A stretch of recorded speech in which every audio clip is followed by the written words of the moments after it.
Welcome to the Leadership Decoded podcast. Here, we break down leadership concepts to give you practical tips so that you can lead at your very best at work and in your everyday life. I'm your host, Dr. Will Ramey, a former U.S. Army officer and combat veteran, a current team and leadership development workshop facilitator, and executive education adjunct professor. Today, we're taking on your leadership inquiries. We're going to talk about facing uncertainty as a leader and taking risks as a leader. Let's dive in. This episode is brought to you by Sweat Tent, the industry leader of the portable at-home wood-burning sauna. Being a leader can be stressful. That's why I've been a sauna user for many years. Did you know that consistent sauna usage 3 to 4 times a week not only relieves stress and improves sleep, but it also enhances your physical well-being and fosters mental resilience and cognitive clarity to be a better leader? And you no longer have to go to a crowded gym or buy one of those expensive and bulky at-home setups to experience the benefits of a sauna. Sweat Tent is the most portable and affordable at-home sauna on the market. The setup takes minutes and can reach 200 degrees in under 30 minutes. Harness the power of the Sweat Tent sauna to lead with clarity and poise. Sweat out stress, ignite creativity, and emerge a more focused leader. All Leadership Decoded listeners will receive $100 off when you use code LEAD100. Visit sweattent.com today to get $100 off your purchase with code LEAD100 at checkout. Again, that's sweattent.com to get $100 off with code LEAD100. Sweat Tent, improving your ability to lead at work and in your everyday life. This episode is brought to you by C&G Tutoring. Founded by Janelle and Chris Seaton, C&G Tutoring is Northeastern Pennsylvania's leading tutoring service. Our experienced, state-certified tutors provide personalized, one-on-one sessions tailored to each student's unique learning style. From math and science to reading, writing, and even Spanish, we cover it all. We also offer top-notch SAT prep designed to help students sharpen the skills they need to achieve their goals on the SAT. Join the countless families who trust C&G Tutoring with award-winning educators and a 5-star parent rating. We offer in-person and virtual tutoring using 21st century learning techniques. Visit cngtutoring.com today and start your child's journey to academic excellence. C&G Tutoring, ignite your mind. This episode is brought to you by Fit AF. As a leadership coach, I understand the importance of fueling both body and the mind. Balancing coaching sessions, workshops, and personal development can be demanding, and that's where Fit AF steps in. Fit AF offers an ever-changing menu crafted by top chefs and nutrition experts to ensure you're getting the best quality meals. Their diverse selection caters to various dietary preferences and needs, including keto, paleo, vegetarian, vegan, gluten-free, and more. As a valued listener, enjoy an exclusive offer. Get 20% off your first order of 7 meals or more by using code LEADER at checkout at fitafnutrition.com. Again, that's code LEADER for 20% off your first order of 7 meals or more at fitafnutrition.com. I was recently asked to speak to a group of C-suite executives on the topic of uncertainty. Now, this group of about 20 executives, highly professional, high-performing, highly driven leaders from across a variety of industries. So I wanted to frame the topic of uncertainty in a way that everybody could kind of grasp onto and understand. As leaders, we work in uncertain times. Complexity of our work environments is only going up.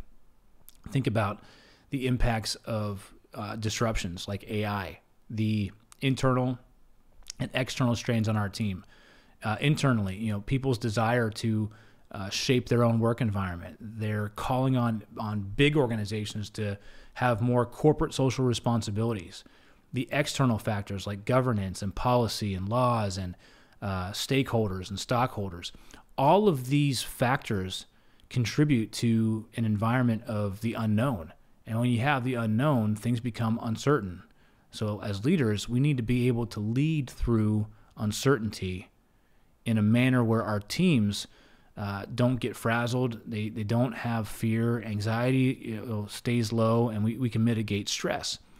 So, I was reminded of a time when I led teams and I had to lead through uncertainties when I deployed. That was probably the biggest, most impactful time in my career where things were uncertain. And you think about that. We got called out on missions to go recover damaged or destroyed vehicles on main supply routes in a combat zone. So even the intelligence we got, as good as it could be when we got it, factors were changing minute by minute, second by second, whether that be the weather, whether that be traffic on the roads, whether that be other convoys or missions that were occurring on those supply routes. whether it be the enemy gathering or not gathering, the civilian population that lived in the area. There was just a ton of uncertainty and unknowns. And what I realized was that I had to rely on my leadership abilities to keep my team together, to keep my team optimistic, to keep my team focused on the desired outcome, which was A, bring everybody home safe, B, recover the vehicle successfully. And so to do that, it started with me as a leader. And from there, it was setting the conditions and thinking about, how can I mitigate uncertainty? Training, preparation, preventative maintenance checks and services on our weapons and on our vehicles, talking through different scenarios, passing and sharing of information, sharing leadership responsibilities so things aren't just centralized. All of these different factors came into play for us to be successful. And I think about it, over 100 years ago, there was a leader who faced daunting uncertainty in his task, in his mission, in his goal, and it was Ernest Shackleton. So as I was preparing for this conversation, I was reminded of Ernest Shackleton, who in 1914 took a 27-member crew on an expedition. His goal was to be the first crew to traverse the Antarctic continent. Hadn't been done yet. And on this mission, he led his crew on the aptly named ship, the Endurance. He never made it across Antarctica. His ship got stuck in an ice floe several hundred miles off the coast of Antarctica. Eventually, the ice floe kept moving his ship north, and then eventually the hull gave way and they had to abandon ship. So think about uncertain times. 1914 to 1916, there was no cell phone, there was no satellite coverage. People didn't know that they were stuck in the ice. They were alone. The best they had was an almanac about the weather. There was no daily weather forecast coming in. They didn't know when the next ship might be passing by. So they had to make the decision to hunker down on the ship, and then they had to pivot and make the decision to abandon ship. And Shackleton, throughout this time of uncertainty, led with optimism, adaptability, and resilience. These three leadership abilities will help carry you and carry your team through uncertain times. He had to make the decision then to take a small team on a rescue mission to a whaling station in the South Georgia Islands. For 2 years, Shackleton's crew survived the journey, survived living on an ice floe, and returned home safely, all 27 members, with positivity, with higher morale, without succumbing to exposure, injury, or accident. And in those times, that's just about an impossible feat. So you think about those leadership abilities that, as I reflect back on my time leading my recovery team, I reflect back on the lessons from Ernest Shackleton and his leadership abilities, those three traits: optimism. There was never a doubt about the long-term purpose of an outcome. As a leader, you have to have that, whether it be my mission and my team surviving and all coming home, or Shackleton's case, he knew that the survival of his team depended on his keeping his crew focused. So instead of fixating on the lost mission, Shackleton rallied around their new goal. He simply stated, ship is lost, stores are lost, it's time to go home. That's their new goal, surviving together. So it gave his men purpose. They didn't fixate on, we're not going to be the first to traverse Antarctica and cross the South Pole. We are going to be the first crew to survive 100% and return home. Let's focus on that. So that purpose changed, and so he kept his crew productive. He gave them meaningful work. He kept them on task, not just busyness, but how to improve their living conditions, how to make sure they still sustained their health and their well-being, both physically and mentally. Second, adaptability. Shackleton consistently adjusted his plans as the situation evolved. It became clear that rescue wasn't coming. So then he made the difficult decision with his team to lead a small group on an 800-mile journey across the treacherous seas to go find help. They knew they couldn't just stay there and survive. He needed to go find help to get them help to survive. So when that team faced a decision to cross a treacherous mountain ridge, they knew time was of the essence. They took a calculated risk. not only did they adapt from their original mission, but now they had to adapt to their environment as they're on this small cruise on a rescue mission. Do I traverse the mountain ridge and take 2 to 3 days to go around? Or do I take the calculated risk and slide down? And the crew came together and got a consensus that they were going to slide down the mountain face. And when they got down that mountain face, it was a very short journey to the whaling station. So they knew in that moment, taking that calculated risk and adapting to the environment that was around them was the best decision. And resilience through empathy and morale. Remember, it's not about the setback, it's about the bounce back. You face a setback in uncertain times, it's going to happen. That's a known. But how you respond and how you bounce back from that through resiliency is what matters. So Shackleton understood that the greatest threat wasn't just physical dangers, but the mental strain on his men. He made a point of sharing their hardships, of maintaining their morale through small acts of kindness, and keeping them empowered and focused on the task at hand each and every day that led to the bigger outcome that he desired. And he did this through very small acts. Again, he would maintain traditions. One of the things that they kept when they had to abandon their ship was a banjo and their journals, because they maintained the tradition. Every week they would gather together in a social convention and they would toast their loved ones back home.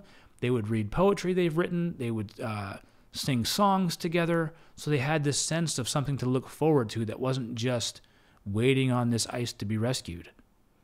It lifted their spirits, which helped them do the harder tasks. The field scientists that they brought with them on the expedition would conduct whatever experiments they could so they can at least make the most of the time they had and gather the information that they could gather.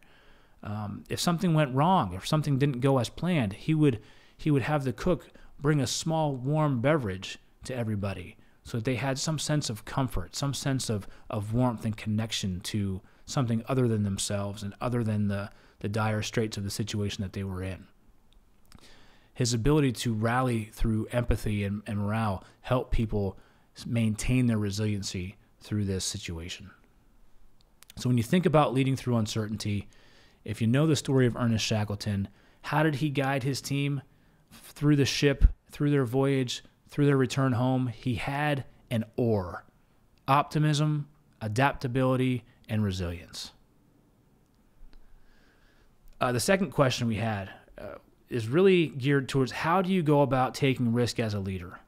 And I found myself in a conversation with a colleague this week, and we were discussing different significant changes without knowing what the future would bring. And what we got into this idea was making a decision today is not easy because you're accepting risk at some level, at some way, shape, or form, because the future is uncertain. The future is unknown. Not every decision can be locked in 100% with 100% assurity, 100% assurance of an outcome or information. There's too many variables in our work environment today to feel that way, to act that way. So as a leader, you've got to become comfortable taking risks. And again, I learned this in my time in the military, is analyzing the probability of something occurring.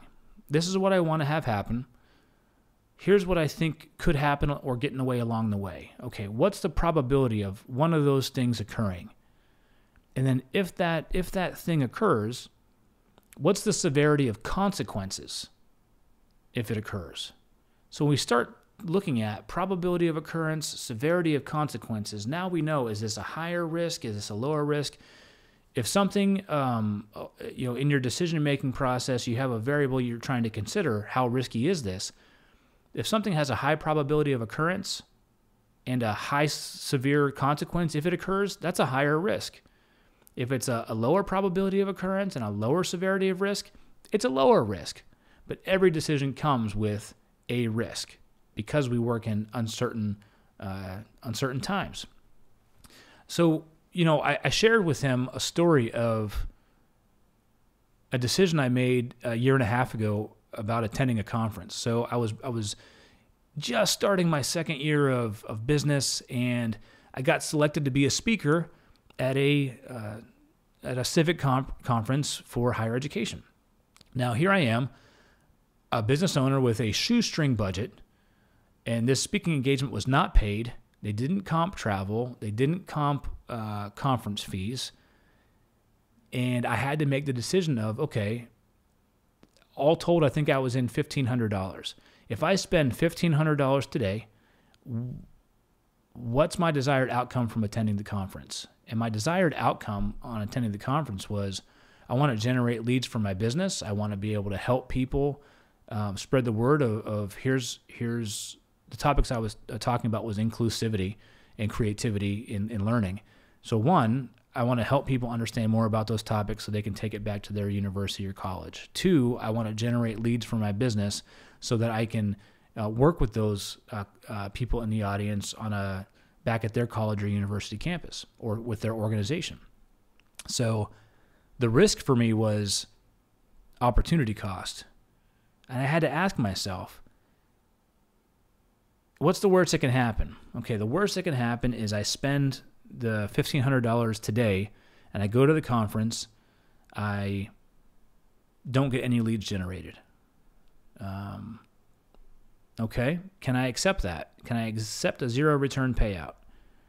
Well, what's the probability of that happening? There's 1,000 people attending the conference, and there's probably 50 people attending my talk at best. So those are touch points I have over a course of 2.5 days, to generate some conversation, to network a little bit, and to generate some leads. All right, so what's the probability of me not gaining anything? Probably a little low. I bet I could have at least a follow-on conversation with at least one person from that conference. So then I start thinking about how likely are those things to happen? If that's the worst that can happen is I go and I build some,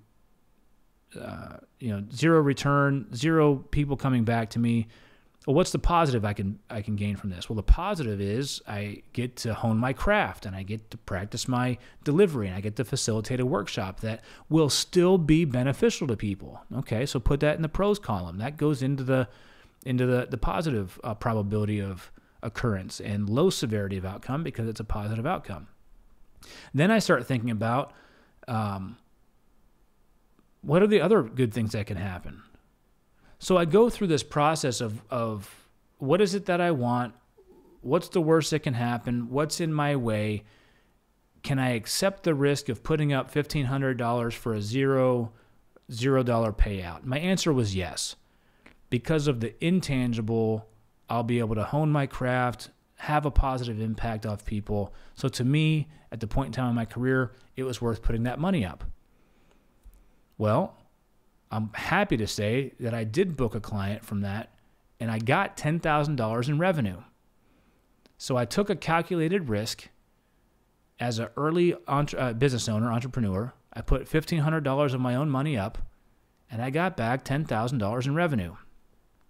But it was the process of making that decision where I could feel good about it, even if the worst occurred.